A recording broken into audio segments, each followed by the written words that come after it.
സ്നേഹം, ദിവ്യസ്നേഹം, സ്നേഹം, ദിവ്യസ്നേഹം. അപ്പോസ്തല പ്രവൃത്തികൾ 24 അധ്യായം 24 വചനം മുതൽ വായിക്കുന്നു. ശ്രദ്ധിക്കൂ. കുറെ നാൾ കഴിഞ്ഞിട്ട് ഫെലിക്സ് യഹൂദ സ്ത്രീയായ തന്റെ ഭാര്യ ദ്രുസില്ലയുമായി വന്നു. പൗലോസിനെ വരുത്തി ക്രിസ്തുയേശുവിലുള്ള വിശ്വാസത്തെക്കുറിച്ചുള്ള അവന്റെ പ്രസംഗം കേട്ടു. ശ്രദ്ധിക്കുക. പൗലോസ് ഒരു വലിയ ദൈവദാസനാണ്. സഭയെ ഹിംസിച്ചവനായിരുന്നു. സഭയെ ഉപദ്രവിക്കുവാൻ വേണ്ടി കൂട്ടുനിന്നവനായിരുന്നു. യേശുവിന്റെ നാമത്തിൽ പ്രാർത്ഥിച്ചവരെ ഹിംസിച്ചവനായിരുന്നു. അവരെ ചിതറിച്ചു കളഞ്ഞവൻ ആയിരുന്നു. എന്നാൽ അത്ഭുതമായിട്ട് ദൈവം അവനെ സ്നേഹിച്ച് അവന് കൊടുത്ത ദർശനത്തിൽ കൂടി ഒരു പുതിയ വ്യക്തിയാക്കി മാറ്റി.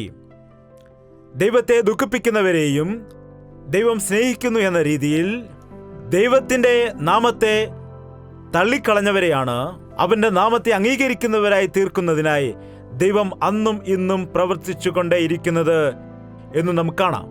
പൗലോസിന്റെ ജീവിതത്തിൽ എനിക്ക് വേണ്ടി കഷ്ടത സഹിക്കാനാണ് അവനെ ഞാൻ വിളിച്ചത് എന്ന് പറയുന്നത് കാണാം. അതുകൊണ്ട് പൗലോസിന്റെ ശുശ്രൂഷ ഒരു പ്രത്യേകതയുള്ള ശുശ്രൂഷയായി കാണാം. നാം നോക്കുകയാണെങ്കിൽ യേശു ക്രിസ്തുവിന്റെ പാതകളെ പിന്തുടരുന്ന ഒരു ശുശ്രൂഷയായിട്ട് കാണാം. ഓരോരോ സ്ഥലങ്ങളിൽ ചെല്ലുകയും സുവിശേഷം പ്രസംഗിക്കുകയും മാനസാന്തരപ്പെട്ടവരെ ഒരു സഭയായി കൂട്ടുകയും പിന്നീട് മറ്റൊരു സ്ഥലത്തേക്ക് പോവുകയും അങ്ങനെ യാത്ര ചെയ്ത് ആ കാലത്ത് വിമാനങ്ങളും മറ്റുമില്ലാതിരുന്നപ്പോൾ സമുദ്രത്തിൽ കൂടി യാത്ര ചെയ്ത് ലോകത്തെ 3 തവണ ചുറ്റിക്കറങ്ങാനിടയായി. 3 മിഷണറി യാത്രകളെക്കുറിച്ച് നമുക്ക് ദൈവവചനത്തിൽ കാണാൻ കഴിയും. പൗലോസിന്റെ അവസാന ദർശനത്തെക്കുറിച്ച് നോക്കുമ്പോൾ സീനിയർ ആയതിനു ശേഷം അനേക സഭകൾ സ്ഥാപിച്ചതിനു ശേഷം തന്റെ ജീവിതത്തെക്കുറിച്ച് നോക്കുമ്പോൾ ഇന്നുള്ള അനേകം ആളുകളുടെ അവസ്ഥയ്ക്കും ഇവന്റെ അവസ്ഥയ്ക്കും ഒരുപാട് വ്യത്യാസമുണ്ട്. കഷ്ടതയോടെ ദൈവവേല ചെയ്തിട്ട് സുഖം അനുഭവിക്കുന്നത് നമുക്ക് കാണാം. എന്നാൽ കഷ്ടതയോടെ ദൈവവേല ചെയ്തിട്ട് വീണ്ടും കഷ്ടതയിലേക്ക് പോകുന്നത് നമുക്ക് പൗലോസിൽ കാണാൻ കഴിയും. അവൻ ആത്മീയമായി വളരുന്ന സമയത്തും എളിയവനായി ജീവിക്കുന്നത് കാണാൻ കഴിയും. അവൻ രക്ഷിക്കപ്പെട്ട ആദ്യ നാളുകളിൽ കൊരിന്ത്യർക്കെഴുതിയ ലേഖനത്തിൽ ഇങ്ങനെ പറയുന്നു: ഞാനും അപ്പോസ്തലന്മാരിൽ ഒരുവനാണ്. ഞാനും യേശുവിന്റെ 12 ശിഷ്യന്മാരിൽ ഒരുവനെ പോലെ അപ്പോസ്തലന്മാരിൽ ഒരുവനാണ്.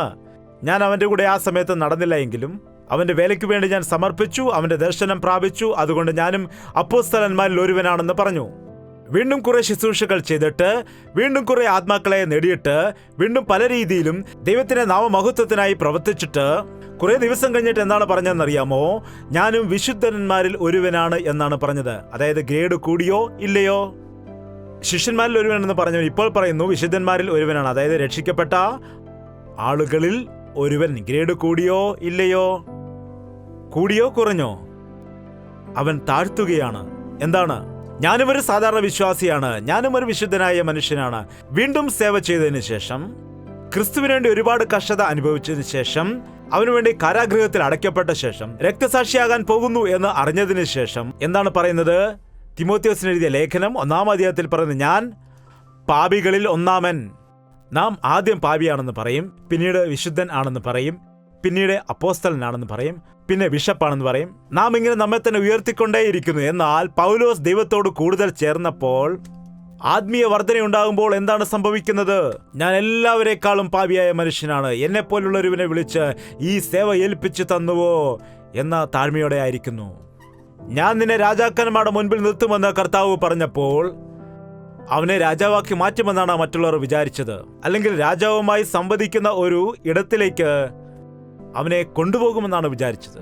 എന്നാൽ രാജാവിനോട് സുവിശേഷം, രാജാക്കന്മാരോട് സുവിശേഷം പറയുന്നതിന് വേണ്ടി അവനെ കാരാഗൃഹത്തിൽ അടയ്ക്കാനിടയായി. ഇവിടെ കാരാഗൃഹത്തിലായിരിക്കുമ്പോൾ ഫെലിക്സ് എന്നൊരു അധികാരി പൗലോസിനെ വിളിപ്പിച്ച്, നിന്റെ വാക്കുകൾ നല്ലതാണെന്ന് കേൾക്കുന്നു, നീ നല്ല പ്രസംഗം ചെയ്യുമെന്ന് കേൾക്കുന്നു, നീ സ്വർഗത്തെക്കുറിച്ച് പറയുമെന്നൊക്കെ കേൾക്കുന്നു, അതുകൊണ്ട് നീ ഒന്ന് പ്രസംഗിക്കണം എന്ന് പറഞ്ഞ് വീട്ടിലേക്ക് വിളിച്ചിട്ട് പ്രസംഗിപ്പിച്ചു എന്ന് പറയുന്നു. അവൻ അവിശ്വാസിയാണ്. എന്നാൽ അവന്റെ ഭാര്യ യഹൂദയായിരുന്നു. അങ്ങനെ യഹൂദയെ കൊണ്ട് വിളിക്കാനിടയായി. പൗലോസിനെ വിളിക്കൂ എന്ന് പറയാനിടയായി. എന്താണ്? പൗലോസിനെ വിളിച്ചെന്ന് പ്രസംഗിക്കൂ, അപ്പോൾ നിങ്ങൾക്ക് മനസ്സാന്തരം വരും. ഇന്ന് അനേകം ആളുകൾ സ്ത്രീകളിൽ കർത്താവിൽ വിശ്വസിക്കുന്നു, എന്നാൽ അവരുടെ ഭർത്താവിന്റെ കാര്യം വരുമ്പോൾ ഇവർ തന്നെ സർട്ടിഫിക്കറ്റ് കൊടുക്കുകയാണ്. എന്താണ്? പുള്ളിക്കാരൻ മാറില്ല, അദ്ദേഹത്തെ ആർക്കും മാറ്റാൻ കഴിയില്ല, ദൈവത്തിന് പോലും മാറ്റാൻ കഴിയില്ല. ഈ ഡയലോഗ് കൂടുതൽ സ്ത്രീകളും പറയാറുണ്ട്. നിങ്ങൾക്ക് മാറ്റാൻ കഴിയില്ലായിരിക്കും, എന്നാൽ ദൈവത്തിന് മാറ്റാൻ കഴിയില്ലെന്ന് നിങ്ങൾ പറയരുത്. യേശുക്രിസ്തുവിന് മാറ്റാൻ കഴിയാത്ത ഒരു വ്യക്തിയും ഈ ലോകത്തിൽ ഇല്ല. നിങ്ങൾ ബൈബിൾ വായിക്കും, മനസ്സിലാക്കാം. എത്ര ക്രൂരനാണെങ്കിലും, എത്ര ദുഷ്ടനായ വ്യക്തിയാണെങ്കിലും, എത്ര ദുരാത്മാവിനാൽ പിടിക്കപ്പെട്ടവനാണെങ്കിലും, എത്ര പാപിയാണെങ്കിലും, എത്ര ദുർമാർഗിയാണെങ്കിലും, എത്ര കൊലപാതകനായാലും യേശുക്രിസ്തുവിന്റെ സ്നേഹത്തിൽ കൂടി പിടിക്കപ്പെട്ടവരുണ്ട്, മാറ്റപ്പെട്ടവർ ഉണ്ട്, ക്രിസ്തുവിന്റെ സാക്ഷികളായി ജീവിക്കുന്നവരുണ്ട്. നിങ്ങൾ നിങ്ങളുടെ ഭർത്താവിന് വേണ്ടി പ്രാർത്ഥിക്കുക. നിങ്ങളുടെ പ്രവൃത്തികൾ ജാഗ്രതയോടെ ചെയ്യുക. നിങ്ങൾ ജ്ഞാനമുള്ള സ്ത്രീയാണെങ്കിൽ, ബുദ്ധിയോടെ കുടുംബജീവിതം നയിക്കുന്നവളാണെങ്കിൽ, നിങ്ങൾ വചനപ്രകാരം ജീവിക്കുകയാണെങ്കിൽ, വിനയത്തോടെ ആയിരുന്നാൽ, ഭർത്താവിനെ അനുസരിച്ചാൽ, നിങ്ങളുടെ പ്രവൃത്തികൾ കണ്ടിട്ട് നിങ്ങളുടെ ഭർത്താവ് വചനം കൂടാതെ തന്നെ ദൈവത്തെങ്കിലേക്ക് അവർ വരുമെന്ന് ദൈവത്തിന്റെ വചനം തന്നെ നമ്മെ പഠിപ്പിക്കുന്നു. ഒരു ചൈനീസ് പഴമൊഴിയുണ്ട്, ഭാര്യ ബുദ്ധിമതി ആണ് എങ്കിൽ ഭർത്താവ് അവൾ വരയ്ക്കുന്ന വരയിൽ നിന്ന് മാറുകയില്ല. മനസ്സിലായോ ഇല്ലയോ? ഭാര്യ ദുഷ്ടയാണ് എങ്കിൽ ഭർത്താവ് വീട്ടിലേക്ക് വരില്ല. കലഹിക്കുന്നവളോടൊപ്പം ജീവിക്കുന്നതിനേക്കാൾ മരുഭൂമിയിൽ പോയി ജീവിക്കുന്നതാണ് നല്ലത്. മദ്യപാനികളായ ഭർത്താക്കന്മാരെ കുറിച്ച് കേൾക്കുന്ന സമയം അതിൽ ഭാര്യയുടെയും കുറ്റമുണ്ടെന്നാണ് ഞാൻ പറയുന്നത്. നീ യഥാർത്ഥമായി നിങ്ങളുടെ ഭർത്താവിനെ ആശ്വസിപ്പിച്ചാൽ, അവന്റെ കാര്യങ്ങളിൽ ശ്രദ്ധ വഹിച്ചാൽ, അവൻ ദുഃഖത്തോടെ ആയിരിക്കുമ്പോൾ, പ്രശ്നത്തിലായിരിക്കുമ്പോൾ അവനെ ഒന്ന് ആശ്വസിപ്പിച്ച് അവനെ ബലപ്പെടുത്തുകയാണെങ്കിൽ, അവനെ വളരെ വാത്സല്യത്തോടെ, അവനെ സ്നേഹത്തോടെ, സഹിഷ്ണുതയോടെ, സഹനത്തോടു കൂടി അവനോട് പെരുമാറുകയാണെങ്കിൽ അവൻ മാനസാന്തരപ്പെടുവാൻ അവസരമുണ്ട്. എന്നാൽ നീ അവനോട് ഒരു തവണ കുടിച്ചിട്ട് വന്നപ്പോൾ, നീ ഇന്ന് കുടിച്ചിട്ടാണ് വന്നത്. ഞാൻ കുടിച്ചിട്ടല്ല വന്നത്, കഴിഞ്ഞ പ്രാവശ്യം ഞാൻ അബദ്ധത്തിൽ ചെയ്തതാണ്, ഇന്ന് ഞാൻ കുടിച്ചിട്ടില്ല. നീ കുടിച്ചിരിക്കുന്നു, ഞാൻ എൻ്റെ വീട്ടിൽ പോവുകയാണ്. അപ്പോൾ എന്താണ് സംഭവിക്കുന്നത്? നീ നിന്റെ വീട്ടിലേക്ക് പോകും, അവൻ മദ്യഷാപ്പിലേക്കും പോകും. എന്താണ് സംഭവിച്ചത്? എത്രയോ ആളുകൾ ഇന്ന് കുടുംബങ്ങൾ നശിപ്പിച്ചിട്ടുണ്ട്. അതുകൊണ്ടാണ് പറയുന്നത്, ജ്ഞാനമുള്ള സ്ത്രീ വീട് പണിയുന്നു, ഭോഷയായവൾ ആ വീട് പൊളിച്ചു കളയുന്നു. ഒരു വ്യക്തിയെ മാറ്റണമെങ്കിൽ തല്ലിയും വഴക്ക് പറഞ്ഞ് മാറ്റാൻ കഴിയില്ല, ബലത്തോടെ മാറ്റുവാൻ കഴിയില്ല. യേശുക്രിസ്തു എല്ലാ വ്യക്തികൾക്കും സ്വാതന്ത്ര്യം കൊടുത്തു. അവൻ സ്വാതന്ത്ര്യം കൊടുത്തു. ഇതാ വെളിച്ചം, ഇതാ ഇരുട്ട്, ഇതാ നന്മ, ഇതാ തിന്മ, നിനക്കിഷ്ടമുള്ളത് തിരഞ്ഞെടുക്കൂ. അവൻ വാതിൽക്കൽ നിന്ന് മുട്ടുന്നു. ആരെങ്കിലും അവന്റെ ശബ്ദം കേട്ട് വാതിൽ തുറന്നാൽ അകത്തേക്ക് വരും, അല്ലെങ്കിൽ വാതിൽ തല്ലിപ്പൊളിച്ച് വരുമെന്നാണ് പറയുന്നത്. അവൻ ബലമായിട്ട് വരുന്ന ദൈവമല്ല, നീ ആഗ്രഹിച്ചെങ്കിൽ മാത്രമേ വരികയുള്ളൂ. എന്നാൽ ഈ കാലത്ത് യേശുക്രിസ്തുവിന്റെ ആ സ്നേഹത്തെ കൊടുക്കുകയാണെങ്കിൽ, അവന്റെ വചനത്തെ കൊടുക്കുകയാണെങ്കിൽ, അവന്റെ നാമത്തെ മഹത്വപ്പെടുത്തുന്നതിനായി അവന്റെ പ്രവൃത്തികൾ നമ്മിലൂടെ കാണിച്ചു കൊടുത്താൽ, നമ്മുടെ ചുറ്റുമുള്ളവർ പറയും, നിന്റെ ആ ദൈവത്തെ എനിക്കും വേണം, നിന്നെ അനുഗ്രഹിച്ച ദൈവത്തെ എനിക്കും ആരാധിക്കണം, നിന്നെ സുഖപ്പെടുത്തിയ ദൈവം എന്നെയും സുഖപ്പെടുത്തണം, നിനക്ക് സമാധാനം നൽകിയതായ ദൈവം എനിക്കും നൽകണം എന്ന് പറഞ്ഞ് അനേകർ വരുവാൻ ഇടയാക്കും. ഭാര്യമാരെ, നിങ്ങളുടെ ഭർത്താക്കന്മാർക്ക് കീഴടങ്ങിയിരിക്കുക. എത്ര കാലമാണ് അനുസരിക്കേണ്ടത്? എത്ര കാലം അനുസരിക്കുക. അനുസരണം കൊണ്ട് നശിച്ചുപോയവർ ആരുമില്ല, എതിർത്ത് നിന്ന് നശിച്ചവർ അനേകരുണ്ട്. അനുസരിക്കുവാൻ പഠിക്കുക. ഇവിടെ യഹൂദ വിശ്വാസപ്രകാരമുള്ളതായ ഒരു സ്ത്രീ, അവൾ ഒരുപക്ഷേ നിർബന്ധത്തോടുകൂടി ആ പൗലോസിനെ വിളിച്ചു വരുത്തുവാൻ വേണ്ടി ആവശ്യപ്പെട്ടു. അങ്ങനെ അവനെ വിളിച്ചു വരുത്തിയിട്ട് അവന്റെ പ്രസംഗം കേൾക്കാനിടയായി. നോക്കൂ, വചനം കേൾക്കുക, കേൾക്കുക, കേൾക്കുക, കേൾക്കുക. ബൈബിൾ വായിക്കുക. രണ്ട് ബാലൻസ് ആയിരിക്കണം. ചിലർ എല്ലാ പ്രസംഗങ്ങളും കേൾക്കും, ബൈബിൾ മാത്രം വായിക്കില്ല. അപ്പോൾ എന്താണ് സംഭവിക്കുന്നത്? സത്യമായ സുവിശേഷം എന്ന് പറയുന്നു, എന്നാൽ സുവിശേഷം സത്യമാണെന്ന് നിങ്ങൾക്ക് എങ്ങനെ അറിയാം? ഞാൻ പറഞ്ഞത് കറക്റ്റ് ആണെന്ന് ദേവദാസൻ പറയുന്നു, അത് ശരിയാണോ എന്ന് നിനക്ക് എങ്ങനെ അറിയാം? പറയൂ. അന്ത്യകാലത്ത് അനേകരായിരിക്കുന്നതായ കള്ളപ്രവാചകന്മാർ വരുവാൻ ഇടയാകും. അതുകൊണ്ട് എല്ലാവരെയും വിശ്വസിക്കരുത്. ഇത് ശരിയാണോ അല്ലയോ എന്ന് പരിശോധിക്കുക. എങ്ങനെ പരിശോധിക്കാൻ കഴിയും? നമ്മുടെ ടെക്സ്റ്റ് ബുക്ക് ഇതാണ്. ഏതാണ്? ഒരു അനുജനോട് ഞാൻ അങ്ങനെ തന്നെ ചോദിച്ചു, മകനെ വചനം വായിച്ചോ? വായിച്ചു. ഏതാണ് വായിച്ചത്? ആത്മാവിനെ ദുഃഖിപ്പിക്കരുതെന്ന് വായിച്ചു. ഇന്നലെ എന്താണ് വായിച്ചത്? എന്താണ്? യേശു കണ്ണുനീർ വാർത്തെന്ന് വായിച്ചു. മിനിഞ്ഞാന്ന് എന്താണ് വായിച്ചത്? മോഷ്ടിക്കരുത് എന്ന് വായിച്ചു. എങ്ങനെയാണ് ഇതൊക്കെ വായിച്ചത്? കലണ്ടറിൽ കൂടിയാണ് വായിച്ചത്. കണ്ണാടിയുടെ അടുക്കൽ വെച്ചിട്ട് തല ചെയ്യുമ്പോൾ വചനം വായിച്ചിട്ട് പോവുകയാണെന്നാണ് പറഞ്ഞത്. ഇന്നെന്താണ് ബ്രേക്ക്ഫാസ്റ്റ് കഴിച്ചത്? 3 ഇഡ്ഡലിയാണ് കഴിച്ചത്. ഇന്നലെ എന്ത് കഴിച്ചു? 2 ദോശ. പിന്നെ ഞാൻ എന്ത് കഴിച്ചു? 2 ചപ്പാത്തി. ഒരു ദോശയുടെ മുറിയും ഒരു ഇഡ്ഡലിയുടെ മുറിയും ചപ്പാത്തിയുടെ മുറിയും കഴിച്ചിട്ട് പോകത്തില്ലേ സമയമില്ലെന്ന് പറഞ്ഞ്? എല്ലാ ദിവസവും അങ്ങനെ കഴിക്കുകയാണെങ്കിൽ ഒരു മീനിൻ്റെ മുറി, ഒരു ചപ്പാത്തിയുടെ മുറി, ഒരു അപ്പത്തിൻ്റെ കഷ്ണം, ഒരു ദോശയുടെ കഷ്ണം, ഒരു ചിക്കൻ്റെ കഷ്ണം, ഒരു ഇറച്ചിയുടെ കഷ്ണം, അങ്ങനെ സമയമില്ലെന്ന് പറഞ്ഞ് ചെറിയ ചെറിയ കഷ്ണം കഴിച്ചിട്ട് പോകുകയാണെങ്കിൽ എന്താണ്? ഊതിയാൽ താഴെ പോകും. എന്താണ്? വചനം സമൃദ്ധിയായി വായിക്കാതെ ദൈവദാസൻ ചോദിക്കും, അല്ലെങ്കിൽ ആരെങ്കിലും ചോദിക്കും, അല്ലെങ്കിൽ എൻ്റെ മനസ്സാക്ഷി പ്രേരിപ്പിക്കുന്നുണ്ട്, അമ്മയും അപ്പനും ചോദിക്കും എന്ന് പറഞ്ഞ് ചെറിയൊരു വചനം വായിച്ചാൽ മതിയോ? എപ്പോൾ വരെ വചനം വായിക്കണമെന്ന് അറിയാമോ? നിന്റെ ഹൃദയത്തിൽ തീ കത്തുന്നത് വരെയും. എപ്പോൾ വരെയാണ്? ചില സമയത്ത് ഒരു വചനം വായിച്ചാൽ തന്നെ നമുക്ക് തീ ഉണ്ടാകും. ചില സമയത്ത് ഒരു അധ്യായം മുഴുവൻ വായിക്കേണ്ടി വരും. ചിലപ്പോൾ 4 അധ്യായം വായിക്കേണ്ടി വരും. ചില സമയത്ത് ഒരു പുസ്തകം മുഴുവൻ വായിക്കേണ്ടി വരും. ഞാനും ചിലപ്പോൾ അങ്ങനെ ഒരു പുസ്തകം മുഴുവൻ വായിക്കാറുണ്ട്. യശയ്യാവിന്റെ പുസ്തകം വായിച്ച് മുഴുവൻ അങ്ങനെ തീർത്തിട്ടുണ്ട്. ചില സമയത്ത് വായിച്ചു തുടങ്ങിയാൽ പിന്നെ അത് നിർത്തുവാൻ തോന്നില്ല. ഓരോരോ വാക്യങ്ങൾ വായിച്ചുകൊണ്ട് പോകാൻ തോന്നും. നിന്റെ ഹൃദയത്തിൽ വചനങ്ങൾ ആഴമായി പതിയണം. അപ്പോൾ വരെയും നീ വായിക്കേണ്ടതാണ്. അന്ന് എമ്മോസിലേക്ക് പോയ ശിഷ്യന്മാർ പറയുകയാണ്, കർത്താവ് ന്യായപ്രമാണത്തെക്കുറിച്ച് വിവരിച്ചു തന്നപ്പോൾ നമ്മുടെ ഹൃദയം കത്തിയില്ലായിരുന്നുവോ? നമ്മുടെ ഹൃദയത്തിൽ പ്രകാശമുണ്ടാകണം, വെളിച്ചം ഉണ്ടാകണം. പൗലോസും ശീലാസും പ്രസംഗിച്ച ശേഷം ആ സഭക്കാർ എന്താണ് ചെയ്തത്? ദൈവവചനം ഇത് ശരിയാണോ എന്ന് പരിശോധിക്കാൻ വേണ്ടി വചനങ്ങൾ വായിച്ച് നോക്കുമായിരുന്നു.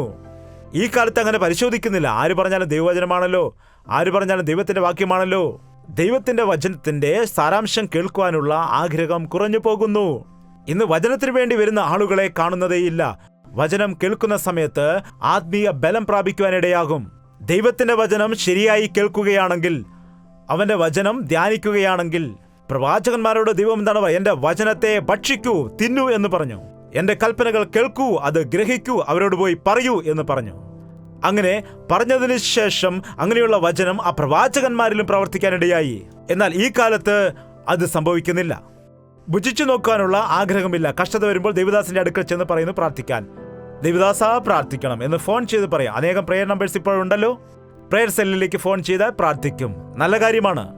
നിങ്ങൾ എന്തെങ്കിലും പ്രതികൂലത്തിലായിരിക്കുമ്പോൾ, ആ കഷ്ടത നിങ്ങൾക്ക് ഭരിക്കാൻ കഴിയാതെ വരുമ്പോൾ ഞങ്ങൾ പ്രാർത്ഥിക്കുവാൻ സഹായിക്കാറുണ്ട്. ഒരുപക്ഷെ സ്പീക്കർ എനിക്ക് എടുക്കാൻ കഴിയുന്നില്ലെങ്കിൽ ബ്രദർ ഒന്ന് കൈ നിന്ന് സഹായിക്കൂ എന്ന് പറഞ്ഞ് ഞങ്ങൾ 2 പേരും എടുക്കും. അതേസമയം ഞാൻ എടുക്കാതെ ഞാൻ കൈകെട്ടിയിരിക്കുകയാണെങ്കിൽ എന്താണ് സംഭവിക്കുന്നത്? ദൈവദാസ ഞങ്ങൾക്ക് വേണ്ടി ഉപവാസം ഇരുന്ന് അങ്ങ് പ്രാർത്ഥിക്കണം.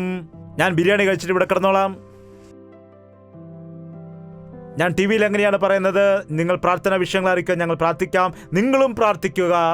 നമ്മുടെ പ്രാർത്ഥന കേട്ടിട്ട് ദൈവം അത്ഭുത കാര്യങ്ങൾ ചെയ്യും. എന്നാൽ ഈ കാലത്ത് അങ്ങനെയുള്ള വിശ്വാസം കുറഞ്ഞു പോകുന്നു. കാലം നോക്കുകയാണെങ്കിൽ നിങ്ങൾ ഉപദേഷ്ടാക്കന്മാരായിരിക്കേണ്ടവരാണ്. നിങ്ങൾ ഇപ്പോഴും ശിശുക്കളെ പോലെ ആകുന്നുവെന്ന് പൗലോസ് സങ്കടപ്പെടുന്നുണ്ട്. നിങ്ങൾ എന്നു മുതലേ ദൈവത്തിന്റെ വചനം കേൾക്കുന്നവരാണ്. ഇപ്പോൾ നിങ്ങളുടെ പ്രായം വെച്ച് നോക്കിയാൽ നിങ്ങൾ 10 പേർക്ക് വേണ്ടി പ്രാർത്ഥിക്കേണ്ട വ്യക്തികളായി മാറണം. എന്നാൽ നിങ്ങൾ ഇപ്പോഴും ഞങ്ങൾക്ക് വേണ്ടി പ്രാർത്ഥിക്കണമെന്ന് പറഞ്ഞ് ഞങ്ങൾക്ക് പിശാചിനോട് പോരാടുവാൻ കഴിയുന്നില്ല. കാരണം എന്താണെന്ന് വെച്ചാൽ നിങ്ങൾക്ക് ആത്മീയമായി വളർച്ച ഇല്ലാത്തത് കൊണ്ടാണ് ഇങ്ങനെ സംഭവിക്കുന്നത്. ഇവിടെ പൗലോസിന്റെ പ്രസംഗത്തിന്റെ സാരാംശത്തെ 25-ാം വാക്യം നോക്കൂ. എന്നാൽ അവൻ നീതി, ഇന്ദ്രിയ ജയം, വരുവാനുള്ള ന്യായവിധി എന്നിവയെക്കുറിച്ച് സംസാരിക്കുമ്പോൾ എന്താണ് പൗലോസിന്റെ പ്രസംഗത്തിൽ ഉള്ളത്? സൗഖ്യങ്ങളെക്കുറിച്ചും ലാഭത്തെക്കുറിച്ചും നന്മകളെക്കുറിച്ചും എന്നാണോ? എന്താണ് പറയുന്നത്? നീതിയെക്കുറിച്ചും ഇന്ദ്രിയ ജയത്തെക്കുറിച്ചും ന്യായവിധിയെക്കുറിച്ചും പ്രസംഗത്തിലൂടെ ദൈവത്തിന്റെ നീതിയെ വെളിപ്പെടുത്തണം. മനുഷ്യൻ സ്വനീതി കൊണ്ട് നിറഞ്ഞിരിക്കുന്നു. ഞാൻ വലിയൊരു ഭക്തനാണെന്നാണ് വിശ്വസിക്കുന്നത്, ഞാൻ വലിയ വിശ്വാസിയാണെന്നാണ് നനയ്ക്കുന്നത്. ആ പരീശൻ ആലയത്തിലേക്ക് പോയി പ്രാർത്ഥിക്കുകയാണ്, ദൈവമേ, ഞാൻ ചുങ്കക്കാരനെ പോലെയല്ല, ഞാൻ പാപികളെ പോലെയല്ല, ഞാൻ അവനെ പോലെയല്ല, ഇവനെ പോലെയല്ല, ഇതാ ഈ ചുങ്കക്കാരനെ പോലെയല്ല, ഞാൻ അവനെ പോലെ അല്ലാത്തതിനാൽ നിനക്ക് സ്തോത്രം, സ്തോത്രം, സ്തോത്രം.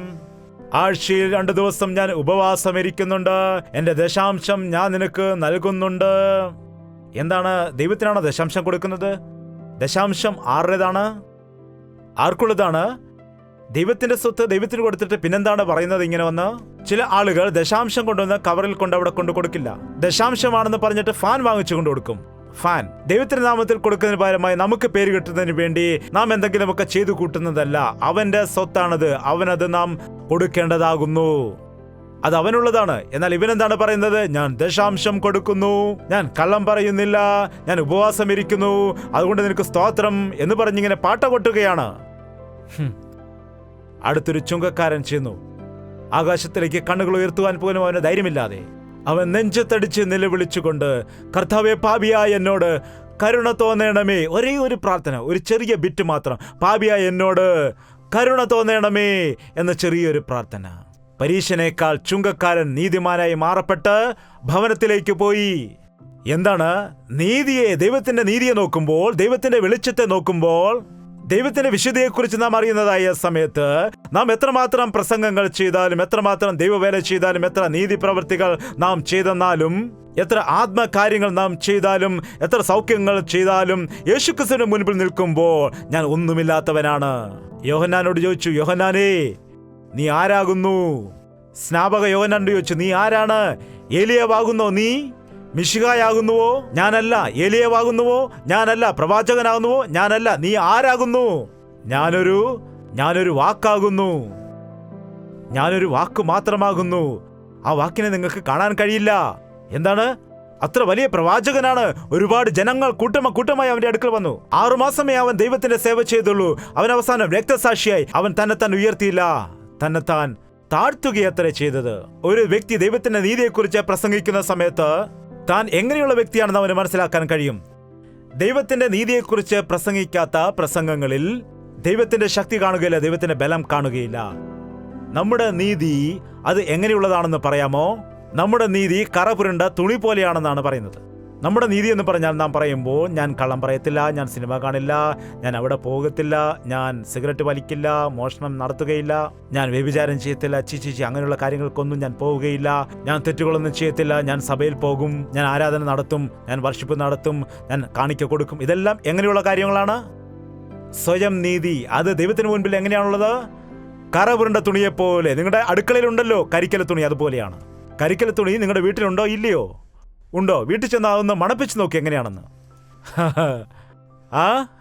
ആ കഞ്ഞിവെള്ളം വീണ്, സാമ്പാർ വീണ്, ആ കരിയൊക്കെ പുരണ്ട് ഒരു വല്ലാത്ത വാസനയായിരിക്കും ആ തുണിക്കുണ്ടായിരിക്കുന്നത്.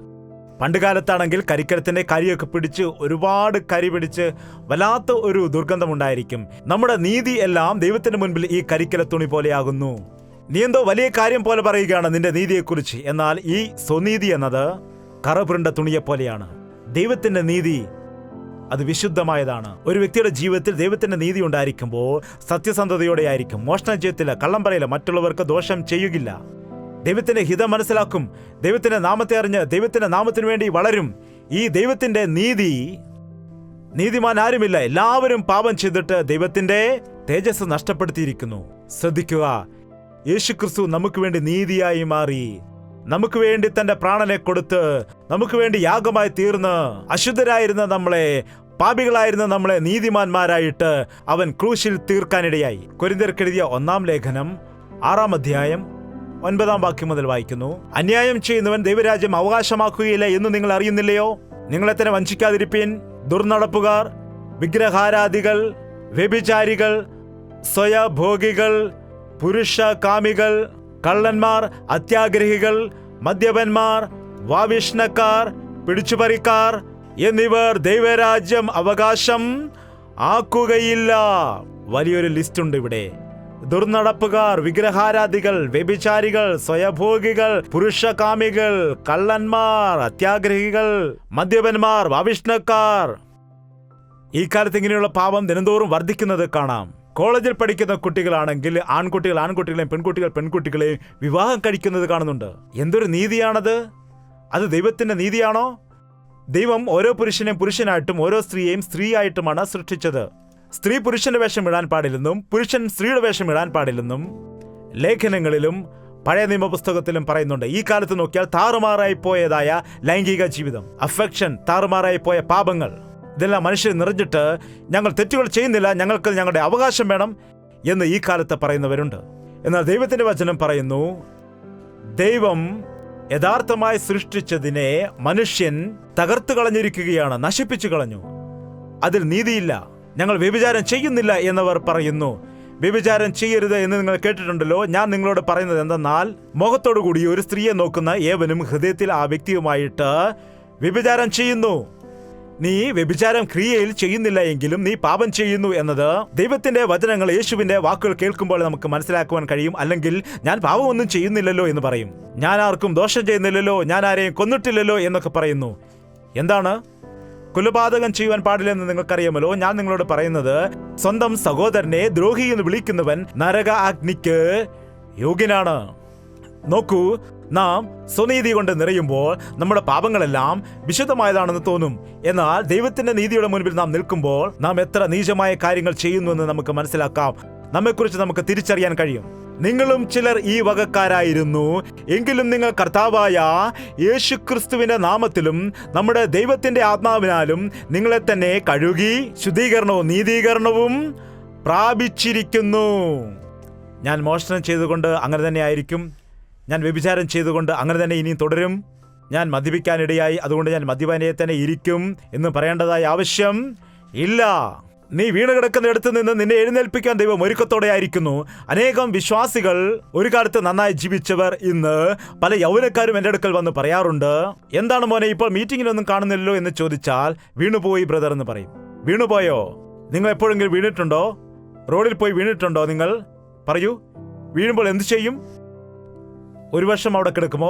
നിങ്ങൾക്കറിയാമോ ഇല്ലയോ, ഓട്ടോമാറ്റിക്കായിട്ട് ദൈവം നമുക്കൊരു ശക്തി നൽകിയിട്ടുണ്ട്. നാം എത്ര വേഗത്തിലാണ് താഴേക്ക് വീഴുന്നത്, അതിനേക്കാൾ വേഗത്തിൽ നാം എഴുന്നേൽക്കാൻ ഇടയാകും. കാലൊടിഞ്ഞാലും ചാടി എഴുന്നേൽക്കും. അപ്പോൾ മനസ്സിലാകത്തെ, പിന്നീടാണ് വേദന അറിയുന്നത്. രക്തം ഒഴുകിയാലും നാം ചാടി എഴുന്നേൽക്കാൻ ഇടയാകും. അത്തരമൊരു ശക്തി ദൈവം നമുക്ക് നൽകിയിട്ടുണ്ട്. അതുപോലെ പാപത്തിൽ വീണ വ്യക്തിക്കും 3 മാസം വരുമ്പോൾ എഴുന്നേൽക്കാൻ, ഉടനെ എഴുന്നേൽക്കാൻ കഴിയും. വീണവനെ എഴുന്നേൽപ്പിക്കുന്ന ദൈവമാണവൻ. ഞാൻ പാപത്തിൽ വീണതുകൊണ്ട് ഞാൻ അങ്ങനെ തന്നെ ജീവിക്കുമെന്ന് പറയേണ്ട കാര്യമില്ല. നിന്നെ നീതിമാനാക്കാൻ വേണ്ടി നിനക്ക് വേണ്ടി രക്തം നൽകിയ ദൈവമാണവൻ. അവന്റെ രക്തത്തിൽ നീ കഴുകപ്പെടുമ്പോൾ നിന്റെ ജീവിതത്തിൽ ഒരു മാർക്കും അടയാളവും കറയുമില്ലാതെ പുതിയ സൃഷ്ടിയായി നിന്നെ മാറ്റുവാൻ കഴിയുന്ന ദൈവമാണവൻ. ഒരുപക്ഷെ അബദ്ധത്തിൽ നിങ്ങൾ പാപത്തിൽ വീഴുകയാണെങ്കിൽ, നിങ്ങൾ അറിയാതെ വീഴുകയാണെങ്കിൽ, അറിഞ്ഞുകൊണ്ട് വീണാലും എഴുന്നേൽക്കൂ.